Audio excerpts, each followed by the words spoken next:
ยนต์ 2564 ซึ่งเป็นวันที่ทางรายการธรรมะเพื่อสืบสานและเพิ่มแรงบันดาลใจจากวัดชัยสถานซึ่งมีท่านอาจารย์พระครูประภัสชัยคุณเป็นเจ้าของรายการและก็มีอาตมาภาพพระครูสิริมาราภิรัตน์วัดธรรมารามสันพุ่มมาร่วมจัดรายการธรรมะแบบสดๆให้ศรัทธาท่านผู้ฟังทั้งหลายฟังทั้งนี้ก็ได้ความอนุเคราะห์จากสถานีคลื่นพระพุทธศาสนาแห่งชาติและสังคมวัดป่ายหิน 104.5 เมกะเฮิรตซ์ซึ่งมีนายสถานีคือท่านพระครูสมุวิสุวัตรวรจิตโจซึ่งดูแลการ จัดรายการดูแลรายการบริหารสถานีนี้ก็ขอขอบคุณไว้ณที่นี้ศรัทธา ท่านผู้ฟังทั้งหลายวันนี้ก็เป็นวันพุธที่ศรัทธาญาติโยมทุกท่านทุกคนได้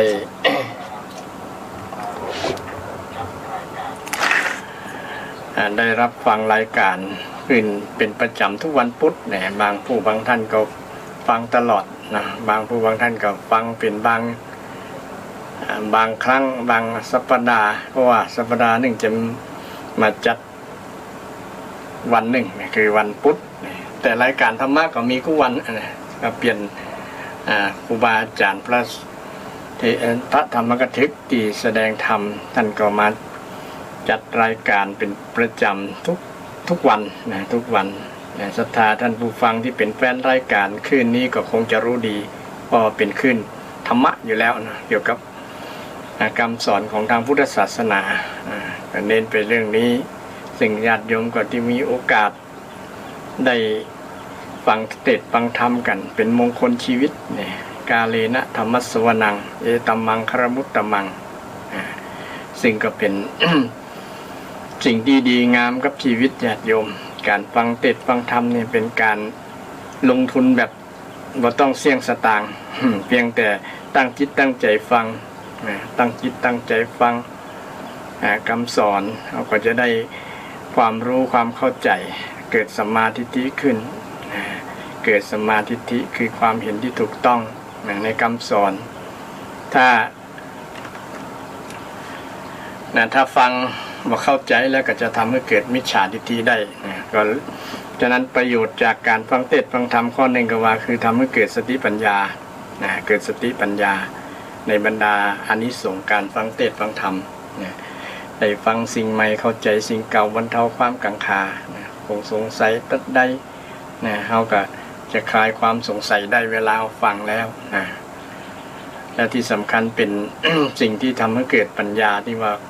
สุตตมยปัญญาเกิดจากการฟัง